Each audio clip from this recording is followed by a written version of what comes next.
All right, everybody, welcome back. We're diving deep into the world of social media today. Ooh, this should be interesting. It is fascinating and kind of a trip down memory lane. Getting ready for this? I can imagine. It changes so fast, though. It really does. And you guys have sent in some awesome stuff, articles, research, even some of your personal stories. It's amazing to see how much social media has impacted, well, everything. Seriously. I mean, from how we connect with friends and family to global politics, even how businesses operate. Right, and where do you even start with a topic this big? Well, I figured we'd start at the beginning, like way back. Before Facebook and Instagram and all that? Exactly. Before I embarrassed myself on MySpace. Oh, MySpace. Now that's a time capsule. Seriously. But, I was looking back, and it's crazy to think that the roots of social media go back even further. Oh, absolutely. I mean, think about bulletin board systems, forums. You're talking like the really early internet days? Yeah, people were connecting and sharing online way before what we now think of as social media. So true. I remember those days.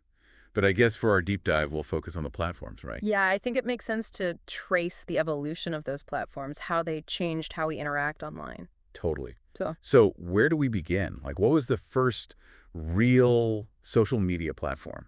well, there was this site called 6 Degrees. It launched back in 1997. 1997. Wow. Okay. That's before I even had regular internet access. Right. But it's considered a very early precursor to what we see today. You could create a profile, connect with friends. So the basic idea was already there. Yeah.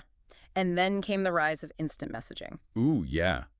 AOL Instant Messenger, ICQ. Exactly. That real-time connection was revolutionary. I remember those aim away messages. Oh, yeah. A BRB, gotta feed the digital pet. Uh-huh, exactly. And then in the early 2000s, things started to explode. We had Friendster, MySpace. And LinkedIn. It's interesting how LinkedIn has stayed focused on professional networking all these years later, and it's still thriving. It's true. I guess some things just work. And then, 2004, Facebook enters the scene. And the world changed. I mean, really changed. It was a phenomenon. Oh, From a come on, college yeah. network to this massive global platform. And it really shifted how we think about sharing, privacy, Right, and it's ironic, isn't it? Starting in this closed environment of college, and and that's becoming this huge, sometimes controversial platform. exactly. And I think that shift, that tension, is key to understanding social media's whole story. Okay, so Facebook changed the game. But then what happened? Because things didn't stop there, obviously. No, not at all. The late 2000s saw this explosion of new platforms. Like what? I mean, besides the obvious ones. Well, YouTube in 2005 totally revolutionized video sharing. Oh, yeah, suddenly everyone to be a filmmaker. Exactly. And then 2006, Twitter comes along. And suddenly everyone had something to say in 140 characters or less. Microblogging, real-time commentary. It changed how we consume news, information. And our attention spans probably shrunk like crazy. Probably. But the desire to share, that just kept growing. So we've got video, we've got microblogging. What else? Well, Instagram in 2010, a picture's worth 1,000 words, right? And filters. Everyone suddenly looked amazing. Right. But it really made us all visual storytellers. And then Snapchat in 2011 with that whole ephemeral content thing. Snaps that disappear. That was wild when it started. It really changed how we thought about sharing, about permanence. And it wasn't just limited to, the US or Europe anymore. Right. Platforms like WeChat, WhatsApp, TikTok, they were connecting people globally. It really created this 2047 connected culture, Hmm, which, has pros and cons. for sure. On one hand, we're more connected than ever. We can learn about different cultures, stay informed. But then there's information overload, right? Absolutely. And the spread of misinformation, echo chambers.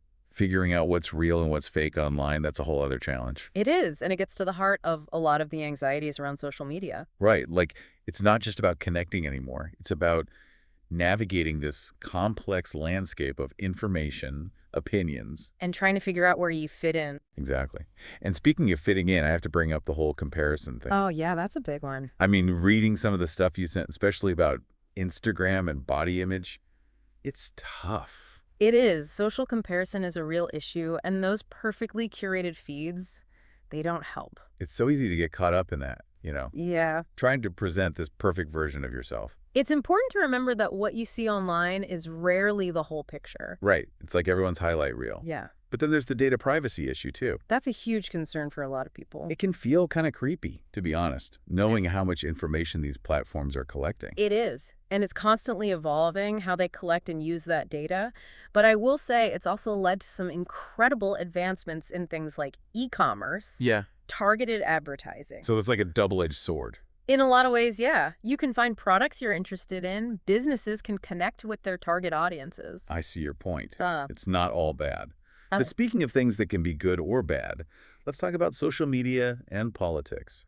Ooh, yeah, that's a hot topic. It really is. Yeah. I mean, it's clear that social media has become a major force in politics. Absolutely. It can be used to organize movements, raise awareness, hold people in power accountable. But it can also be used to spread propaganda, manipulate opinions, create division. Right. And with things like bots, deepfakes, it's getting harder to even tell what's real sometimes. It's a mess, honestly. And then we've got AI coming into the mix. And virtual reality, the metaverse. It's like we're on the verge of this whole new era of online interaction. It's mind-blowing to think about, Yeah. what even is reality anymore? Right. And it raises a whole new set of ethical questions. How do we ensure responsible AI development? How do we protect our privacy in these immersive virtual worlds? It's almost overwhelming trying to imagine where all this is headed. It is a lot to take in. But I think one thing's for sure, we need to be more mindful than ever about how we use social media. Be conscious consumers of information. Think critically. Be good digital citizens. Exactly. It's on us to shape the future of this technology. So we've covered a lot of ground today. From the early days of Friendster and MySpace to the complexities of AI and the metaverse. It's been quite the journey. It really has. And I think the biggest takeaway is that social media is this incredibly powerful tool, but it's a tool that needs to be used responsibly. I completely agree. So as we wrap up, I have a question for everyone listening. Yeah. What role do you want social media to play in your life? What kind of future do you want to see for this technology? Think about it. And until next time, happy guiding.